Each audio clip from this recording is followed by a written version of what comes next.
Oh, here we go. Okay, thank you. So, hello, I'm Andrew Verrilli, middle school teacher at Alta Vista School in San Francisco, and today we're talking about making board games. So, my background, I'll just talk a little bit about myself, then we're going to do an activity as a group, and then I'll save some time for question and answer. And Brian, can you just give me a quick check? What time does this end at? Great question. Give me just a moment. I'll pull up my slideshow. This ends at 2:50. 2:15. Okay, Two let me 2:50. 50. Sorry. 2:50. Nice. Let 2:50 me do a little Eastern. conversion. That's Eastern time. I can keep track of time for you if you'd like and give you a 10-minute warning. Yeah, 10-minute warning would be great. Okay. Okay, so about myself, I've been teaching at my current school for my 5th year. I was a computer science major in school, so I wasn't really a formal teacher, didn't go through the whole path.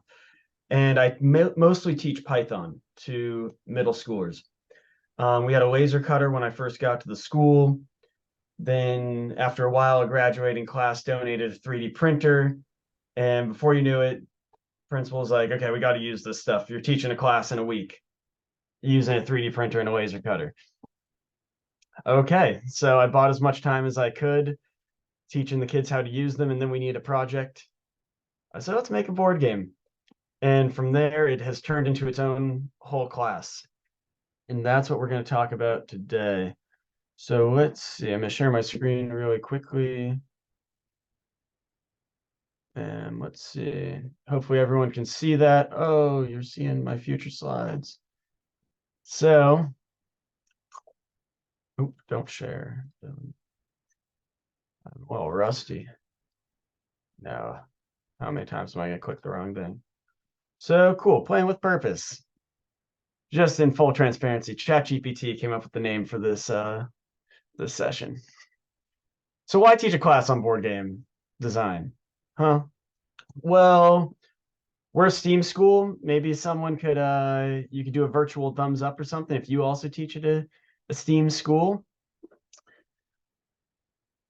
I see one virtual thumbs up. Okay. Well, for the rest of us, I mean, if you've probably heard about STEAM in schools, and there's like a lot of definitions. What I like about STEAM is it's problem solving through real world situations. Multiple disciplines are acknowledged naturally, which I think is important, and it taps into the ways students learn outside of school. Our school read this book, An Educator's Guide to STEAM. I recommend it. I think it's pretty good. Um, and yeah, one thing I do want to focus on is this first little bullet here, problem solving through real world situations. I feel like when a lot of people read that, they're always like, okay, global warming. Let's just solve global warming. It's kind of hard to do. If we could do it in a 45-minute class, it would have already been done by now. And so I think when we look at problem solving through real world situations, we can narrow down the scope of that. It's kind of what Gary was talking about, taking the down ramp up, something like that. Where, okay, we don't need to solve global warming. That doesn't have to be our real world situation. What are other real world situations that involve problem solving? Maybe that even involves some standards we're teaching. So it's a great mode of teaching, but what does it actually teach? This stuff's boring. You guys know this. Middle school math standards, ratios. We'll talk about that later. Executive functioning. I think board games are a great way to teach executive functioning. In this activity we're all about to do, you're definitely going to have to pay attention, sustain some focus, and work on your self-monitoring. So we will see. This is also what I think is really cool. Before I go to my next slide, put in the chat your favorite board game that you play, or just one you can think of. This is really important, actually. I'm gonna see what we got in here.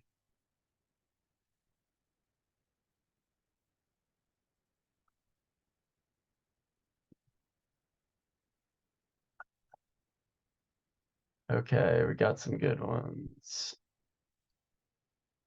And yes, this is Andrew Verrilli. Ooh, some I haven't seen before. Catan, that's a great one. Oh, Hex Grid board games. That's a joy for making with the laser cutter. Oh my gosh. Scrabble, that's a good one. Sequence, nice. Risk. Okay. Very cool. So we got some board game players in here. Oh, Othello, great. That would be great to make with the laser cutter. Even some of these games I've seen before, just seeing you talk about them, oh, I'm like getting project ideas. So when I teach this class with the kids, the first thing I do is we play games for a week because I've realized they really have only played Monopoly, most of them. And I know they all play video games or something these days. So we play some games. You got to know what's out there. And a big influence for me teaching this class were games like this, Seven Wonders. Has anybody ever played this? This would be a great STEAM project if a student made this. Another board game, Wingspan. Oh, everyone's playing Wingspan these days.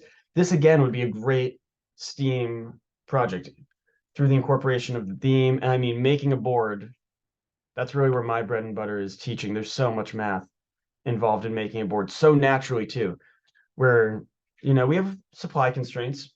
I give them a piece of wood. You have a 12 by 12 piece of wood to make this part of your game. They go, okay, I want my cards to be 2 by 3. Like, okay, find the ratio. Like, what? Like, that thing you're doing in math class, ratios? They're like, yeah, but that's in math. Like, yeah, you need that. You need that right now. So it's a really natural way of teaching this. So now some must knows if you were going to teach this class, if you were interested, this is not a quick class, can't be rushed. I'm sure you have ample time, like a whole trimester or semester. I don't think this is a unit. I think you really skip over the really important learning goals if you just try to make this a unit. As a technology teacher, you're a teacher. You're not just a resource or an on-demand prop bin. The amount of times I get sent kids from the science class and they're like, oh, I wanna use this sensor to like solve this real world problem. I'm like, okay, do you know how to code a sensor? They're like, no, but I found this one on Amazon. Maybe you could buy it for me and plug it into some batteries. No, what am I teaching you if I do that? And most importantly, oh my gosh, make your own board game first. There's a lot of tools that are involved in making a game, at least the way I teach it. And like, oh, there's so much nitty gritty Adobe stuff and Blender stuff and Lightburn stuff that the kids are going to ask. And you're like, it's going to take me 30 minutes to figure this out. Like, it's just better if you teach ahead of time or you make it ahead of time. Now, real quick, before we do our activity, I think I'm chilling on time. I'm going to, let's see how well I'm screen sharing right now. Escape. Nice. I'm going to plug my website really quickly. Can everyone see this? Maybe give me a nod if you can see Learn Computer Science. Nice. I'm seeing some nods. So this is what I use to teach. It's free. If any of you want to just check it out, steal from it, go ahead. Again, my main thing is Python. So I have like a sequenced course here. I haven't uploaded everything to this tab. So I also have this other tab of all my lessons and challenge sets. I'm still uploading everything to GitHub. I'm a little lazy. For my game makers class, that's what this is called. I'll even go here. You can see stuff. And the stuff we use in this course, we have some laser cutters, 3D printer. I do not recommend this laser cutter. This one stinks. Don't get this. 3D printer's all right. We use Adobe Illustrator, Blender, Lightburn, Inkscape. Here's some standards. So these are all the design tools that are incorporated. And these are real tools. So on top of like teaching real world math, all the interdisciplinary stuff, intradisciplinary stuff, you're learning these real tools. My friends who are in design all use all of these tools every single day. Think quick plug, because this is my favorite thing I'm teaching. Laptop orchestra. If we got any music people in here, there's this computer block-based language called Pure Data. Oh, it's so cool. I'm a music person. It's a great way of teaching physics too, if we have any high school teachers here. But with that said, this is a workshop. It's not a lecture. So we're going to play a little game. And here's how it works. This is a lesson I'll do with the kids. I think it's cooler if you do it with, actual cards. But I have made it into a Google Sheet spreadsheet. And I'll talk to you about how I made this spreadsheet, because making this in and of itself could be a lesson for students. So here's what we got. We got some cards. Maybe I'll make some teams here, and you just pick what cards you want. Now, as you pick, you don't know what the cards do. As you pick the cards, your score is going to change right here. And your goal is to figure out what all the cards do. And if you really want to be fun, your team can have the highest points at the end. Because if you figure it out, you can probably get some high points. So here's what I'm going to do. I'm going to try my best to... We got 17 people. I'm just gonna cold call people. That's fun. Keep you on your toes. We're gonna start with my fellow Californian. Is it Warren? Okay, you can unmute yourself. Pick a card. What card do you want? No wrong answers on the first one. Cards available. Oh, I see. How about Yeah, these cards available. battery? He's gonna pick the battery. Okay. Command C. We're gonna put you on team 1. Command Shift V. Yeah, that's your spot on the team. Nice. Boom. Let's see. I'm picking people who are towards the top of my screen. And notice, no points yet. But every card does something. So there's some problem solving involved. Also, there is this card game tracking sheet, but that I give to the students. I'll put it in the chat, but we're just having fun here.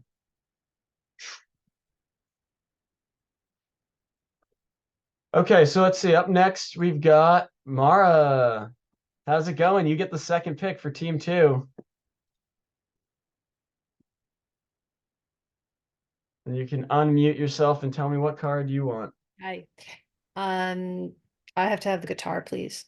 Oh, great choice. I have a guitar in my background. You're like, he has to like guitars. He made the game. And we'll wait for it to disappear here. Oh, and your team got 6 points. Wow, good pick. So maybe we're starting to see a pattern. Next up, we're gonna get S. Savitz. I'm sorry about that. How about Go Bag? You got it. We're going for Go Bag.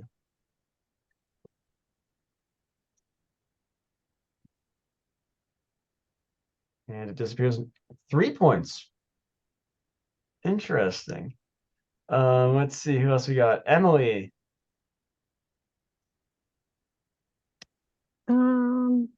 I'll take the plate.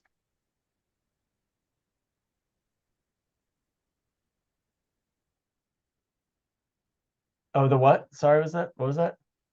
Oh, the plate? The Sorry, plate. I thought I... No, that was my fault. Pasting is terrible here. No points. People are picking some interesting cards. Next up, let's see, Brian, we're gonna get you involved for team 1. What do you want over here? I want the book. The book. Book. Okay. Any reason you want the book? I like books. Okay. That's usually how our picking starts off. 6 points for your team over there. Not bad. Let's see. Next up, we got Ivan. Did I get that right? Yep. I would take the gasoline. The gasoline. Oh, watch out.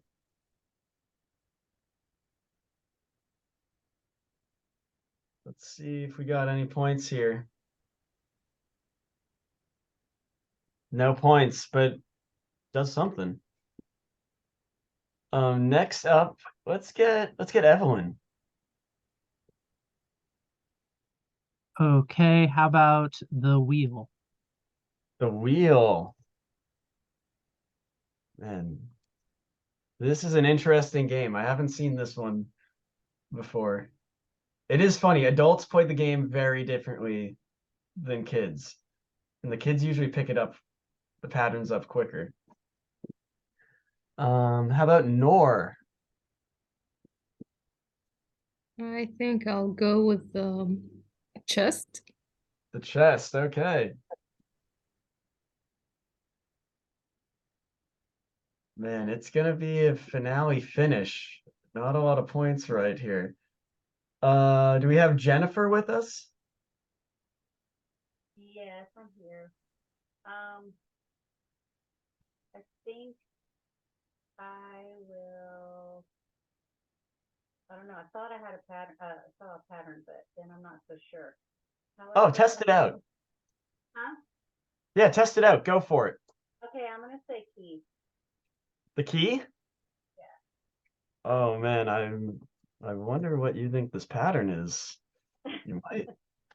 Oh wait, I was looking at the wrong box. Dang it, I was looking at the paint box. But No, I think he was a good choice for you. okay. Let's see, who haven't I called on? Dan, you're up for team one. Let's go with the bandage. The bandage. Play it safe, yeah. I'm keeping an alliteration going. Someone always does that every time. Let's get Dia for team two. I'll take the colored pencils. Interesting. Any reason? No. Okay, that's fine. Sometimes we gotta guess and check to start off. Colored pencils disappear. 12 points for your team. Went up from 6. Great. I wonder why. Next up we got Cameron. Let's go with the lock. The lock.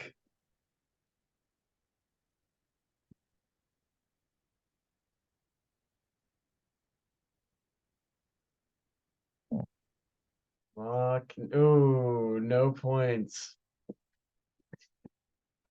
How about next up for team 4? Oh, wait a minute. I messed up something.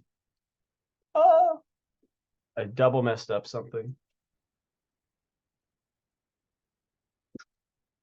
And then you wanted the lock.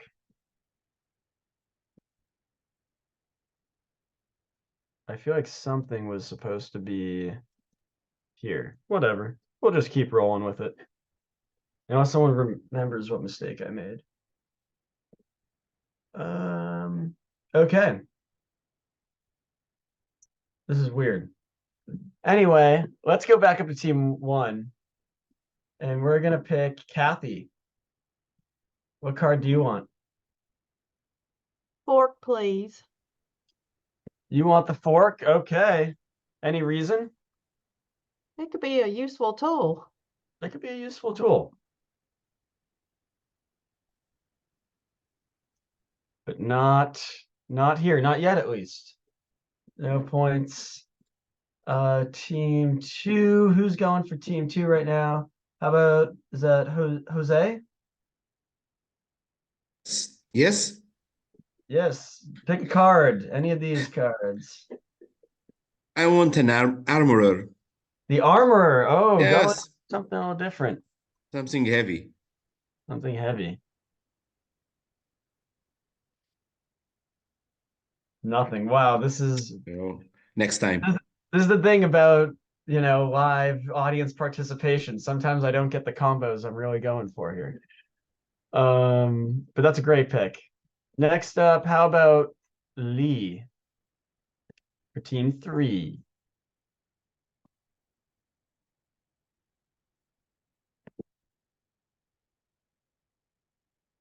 Maybe Lee is not there. Which means we gotta go back up to the top. Lauren picking for team 3 now. For team 3 For instead? Team 3. Okay. Go bag wheel lock prepper. Interesting.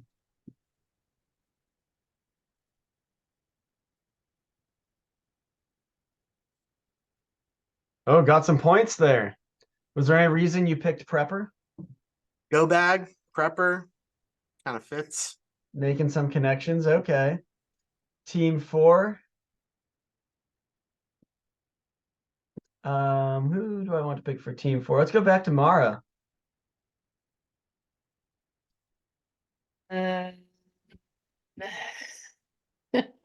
Ugh. Uh, Knife. Want the knife. Okay, what are you thinking? Picking the knife. Goes with the plate. Goes with the plate. We're starting to see a few things here. But no points. I wonder why. Too. Exactly. Okay, next up we've got Savits for team one. The last card for team one. This is pretty important. A lot of pressure there, Andrew. You got this. I still don't see a pattern. I'm going to go with ball. Okay. Let's see. We wait for ball to disappear here. That's how the code works. Oh, you just got yourself 6 points. Maybe some people are starting to see one of the patterns now. Okay, team two, we're gonna have Cynthia. We haven't heard from you yet. No, you want to pass? Too much pressure, last pick. Okay, that's fair. We're gonna go back to Emily then for team two. Had a good pick last time.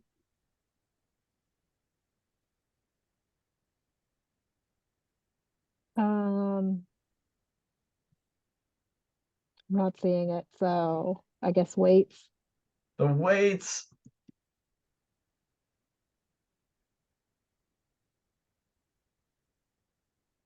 Oh, so close. That was a good choice.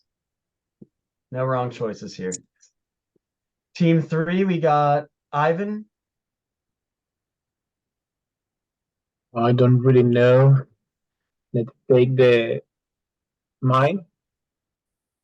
He's gonna take the mine, which leaves, let's see.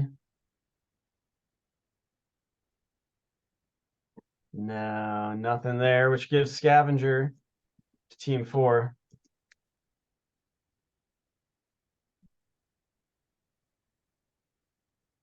And out of nowhere, Scavenger got 36 points. Wow.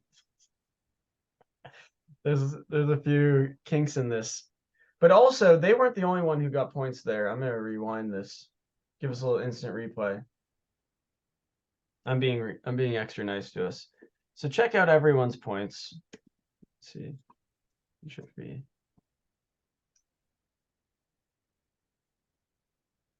They go up to 36. They go up to 42. So then I won't put us through a whole game of this, but how this would typically work in class is we'd keep track of every team's points. And this can go on for a while. At this point in the lesson, we would probably break out into our teams. People would have their tracking sheets. People would have a sheet like this, and they're talking. They're trying to solve a pattern.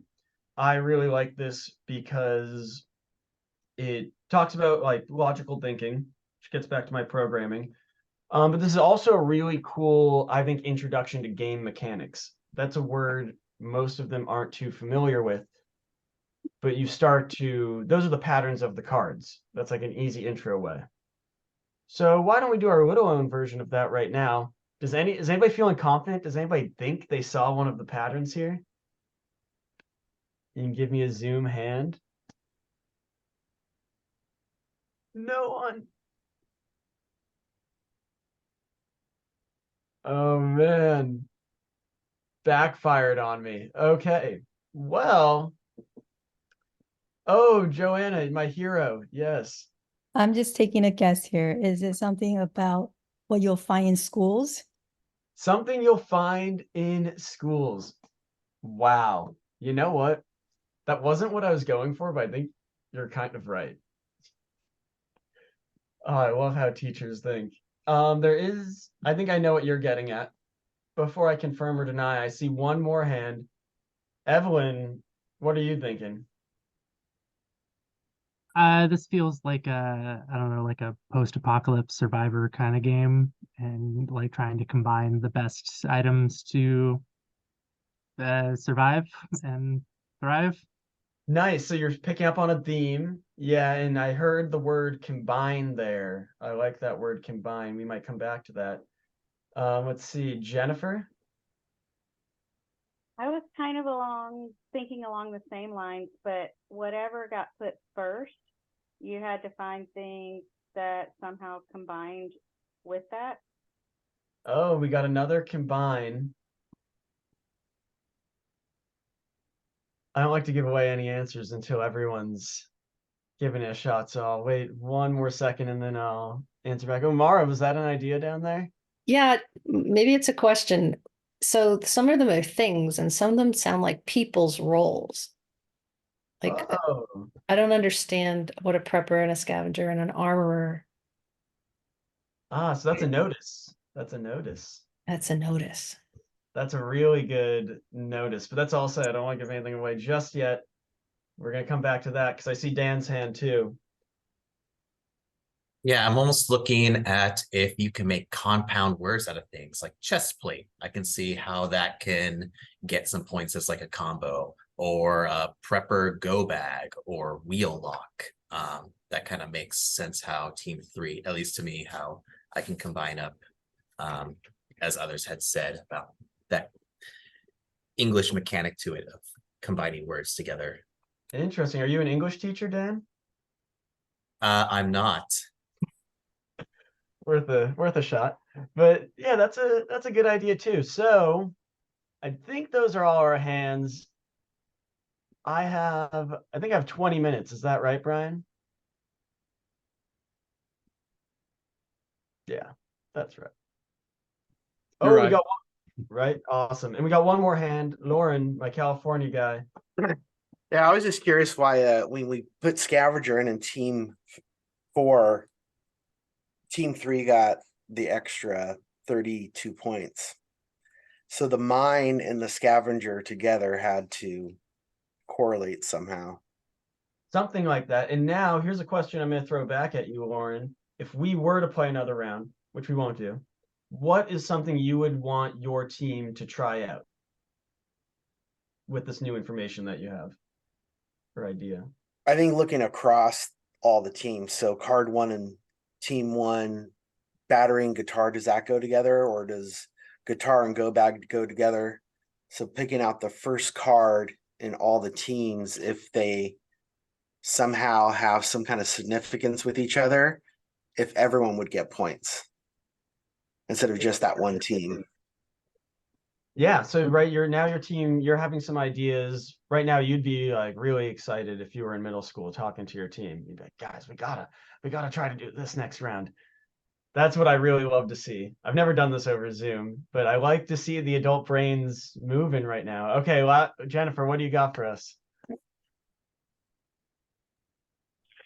I'm wondering along the lines of the last person where you're looking across, if you are trying to promote alliances so you can work together without maybe them knowing.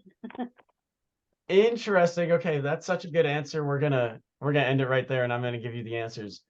So I think what Jennifer's saying, alliances, builds off of what Mara was saying about noticing that there's some people and there's some gadgets, right? So this is a person, the scavenger. This is a prepper. This is a person, the prepper, and they have a little alliance, right? Because when when team 4 became the scavenger, they got a bunch of points and the prepper got a bunch of points. So alliances are one game mechanic that are here. If we go over here, I'm just going to tell you these game mechanics. So the game mechanics were, we had some alliances. You're trying to collect some sets. By sets, someone was onto it. The chest and the key go together. The lock also goes with the chest and the key. Are people starting to see it? What do we think goes with the knife? Plate. The plate goes with the knife. The fork. And the fork. Of course, now we're seeing it. And I'm just telling you now since we're not going to play another round, but I feel like people want to. Neighbor scope. Who's next to you? If you have a certain item, you're going to get points from your neighbors. We also have the mechanic of open drafting. So what that means is, if we scroll over, here's the team order for next game, next round, who gets to pick. And that's based on certain cards. So that's how this game works. How it actually works, how I made it, does not matter for you. You can make this any way you wanted, but what matters is what this teaches, and that I thought this would be something fun we could do together, because the class in real life is very hands-on. We try to use minimal computers because I'm always teaching on a computer. So this is what I could come up with. But with that said, I thought people would find this interesting. I'm interested to hear from you what you think. Has anyone ever used a Google Sheet in this way? Nope. No? Okay, nice. I was hoping to hear that. I think this is a really cool way of using a Google Sheet. Teaches a lot of programming, and it teaches sheets, which is its own kind of syntax. Let me see what we got. Yes, Dan says this could be a course in itself. This definitely could be. I assume we have some tech-minded people in this chat. If you know how to use sheets, I really recommend you talking to other departments about using something like this. I got this idea from our history teacher, who, history standards are economic decision-making, and political policy's effect on economics are two of the standards that he teaches to. And so he runs a simulation where he breaks the students up into groups, and some are countries. One class is a bunch of countries. The other class is a bunch of companies. And it's all done on a spreadsheet kind of like this. And the countries set economic policies, and the companies then decide which countries they want to be a part of. And it's this really cool simulation. It's all done on Google Sheets. And so I did want to save maybe 2 minutes. I'll give us 10 minutes at the end for questions, but I wanted to maybe just talk about how I did this for a second. And at the end of this, I'll share these links with you if you want them, and you can copy them, make them your own. So maybe most of us know about a front end of a program. This is my front end. This is what students get to touch. It's very important that you don't just have another tab that's the back end. We all know students. I teach middle schoolers. They will mess everything up. They'll mess it up, no question. So I have all my stuff over here. This does all the calculating. And this is what you would need as a teacher. So you can kind of see, here's all my cards. And here's the type of each card. I'm calculating points. So to Dan's point, yes, making your own Excel or Google Sheets game could be a class all of itself. I like to use Google Sheets because we use Chromebooks at my school, and you're not going to get Excel on a Chromebook. But there's some cool math in here. I don't want to bore us too much. It's a workshop. This is hands-on. So with that said, I have a lot to talk about. I could just go forever. But I want to get some audience questions, feedback, ideas. There's supposed to be time for Q&A. What do we all think? Do we have questions about the course, how to teach it? Do we have questions about Google Sheets? Do we have questions about the activity or ideas? What do we got?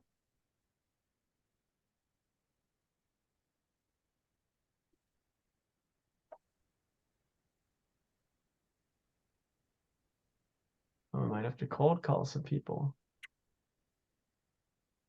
I love cold. We have a raised hand. We have a raised hand. Yes, we do. I believe it's Lauren. Oh, there we go, Lauren. Yeah, hit me. So, what was the lead time to design that for your class? This Google Sheet? Yeah. Oh, man, it took me 2 days. It was not too quick. The hardest part, and this I think relates to teaching the class, the hardest part is coming up with an idea for a game. There's a lot of days in class, especially at the beginning of the semester, where kids are just sitting there. And our keynote speaker kind of addressed this, where sometimes you just have to let them think. It's almost like they don't have time to go get a coffee or time to take a shower in the middle of class. You just got to let them think. Knowing what you want for the game that takes a while. And then actually coding it depends on your comfortability coding. But it takes a bit. There's definitely, I find this is with most project-based learning, you do the work early and then class kind of runs itself. I like that. Good question.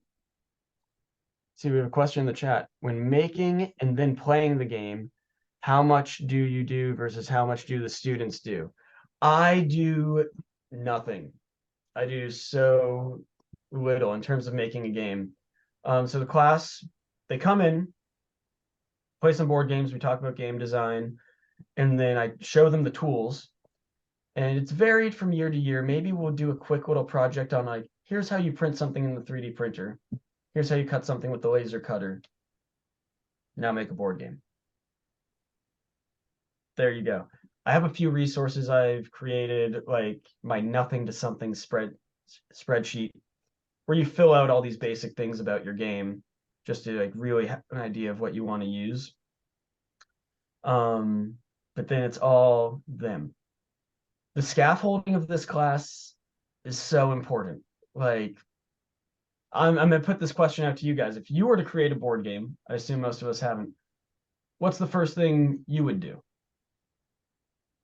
And yes, they do prototype their game first on cardboard. Wood's expensive these days. Yeah, someone be brave. If you were gonna create a board game, where would you even start? I would pick a theme. Pick a theme, yes. So that is one of the methods we go over, starting with a theme. Who's that? Jennifer, playing games or thinking about what your favorite part of a game is. Like maybe you played a lot of games. Exactly. So then that is the other path I would talk about, which is starting with a mechanic that you like. So that's why playing games early can help. So some people are like, I want this theme. Some people are like, I love this mechanic. And we can go from there. But that makes it really hard to teach. I like to give that freedom, but that's why I'm not up at the front of the classroom every day saying, here's what we're doing today. Because if I make everyone start with a theme, that kid who really wants to start with a mechanic is just lost. So I think that's the toughest part of teaching a class like this, leaving the room for the freedom for kids to go down their own path. How many kids work together? How many kids work together? It depends on my class size. I like students to work independently. Wow. That's my choice. We have small classes, like at most, biggest class I taught was 15. That was a lot. We had to buy extra 3D printers for that class. But especially with a lot of the design stuff, one student always ends up doing more of one thing. And I really like the students to see how every application we use is related. And so if you have one person just doing something, then yeah, I don't know. But that's a preference. I think it could be done either way.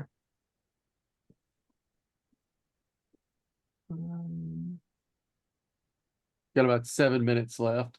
7 minutes. Great. Okay, I think it's a good time for me to ask you guys some questions. That's part of a Q&A. I want to know, preferably from someone I haven't heard much of yet. Oh, actually, first I'm going to answer this question in the chat because that's so good. Examples of student work. I wish I had my pictures with me. I saw someone mentioning games related to sports. Oh, it's my guy, Brian. Yes.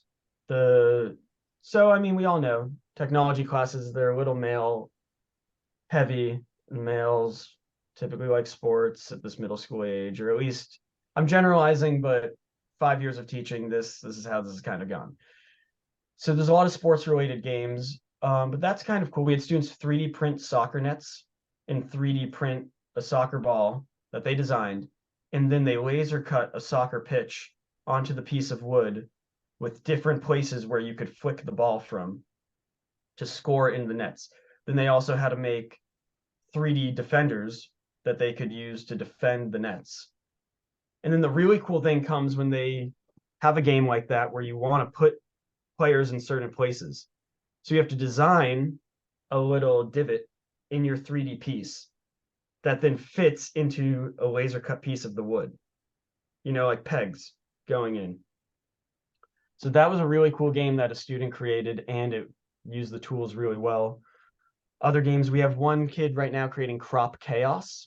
So he started with a theme, crops and gardens, and it's a hex grid. So there's some really cool math there. How are we going to use our wood efficiently? You only have a 12 by 12 inch piece of wood.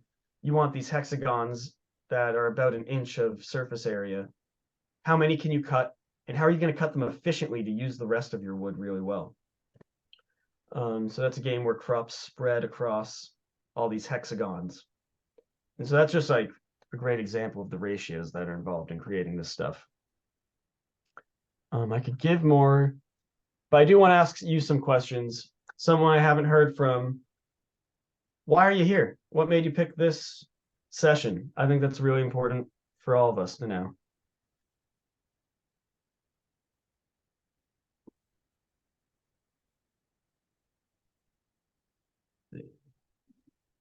So I'm picking this session because I am actually in the process of trying to think of how to integrate games into the design process. And I know addressing climate change is big, but one of the things I want learners to think about is how do they become teachers of big issues using games? So taking maybe a component of climate change and allow or engage learners to play the game while building awareness for it. I'm also looking at other game design processes. And one of the things that I'll share that I thought was kind of interesting is obviously playing offline, getting away from the computers, but also hacking the game. So play a game once and hack it in a different way from a single player to a multiplayer. So just to get them out of the mindset of kind of a fixed rule and how to play a game, then teaching them kind of thinking beyond how to see something differently. So that's one of the things I was kind of interested to see if you've done, other than designing something from scratch, have learners done things differently or taking and manipulated an existing game to something new? That's a great question. I actually had a coworker of mine give me an idea for a lesson that we've done, which is you take a game, even Monopoly, put it down, and you say you need to make a game using this board and these pieces that isn't Monopoly. So that's kind of what you're talking about. And I think that's really cool for so many reasons. And what subject do you formally teach? I'm an informal educator, so I'm just Nice. my interest is exploring the idea of co-learning and peer social learning. I just do a lot of workshops just to test and experiment and see if I can come up with my own theory about, how do we approach education from a learner perspective. Oh, awesome. I love that. We probably have time for one more person to either ask me a question or tell me why they're here.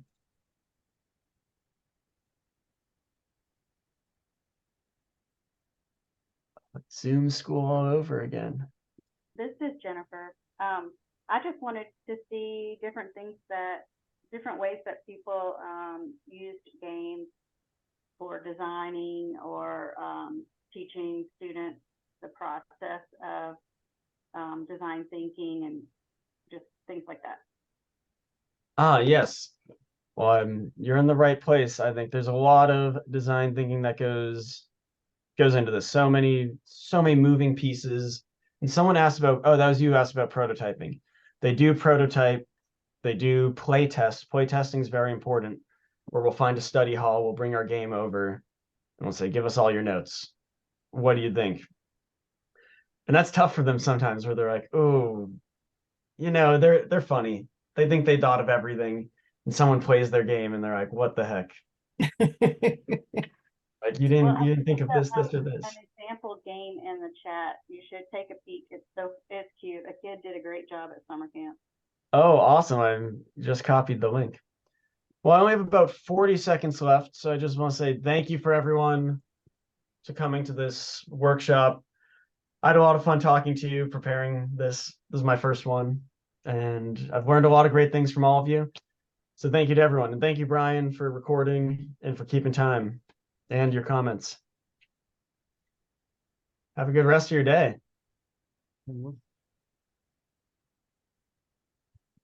Thank you.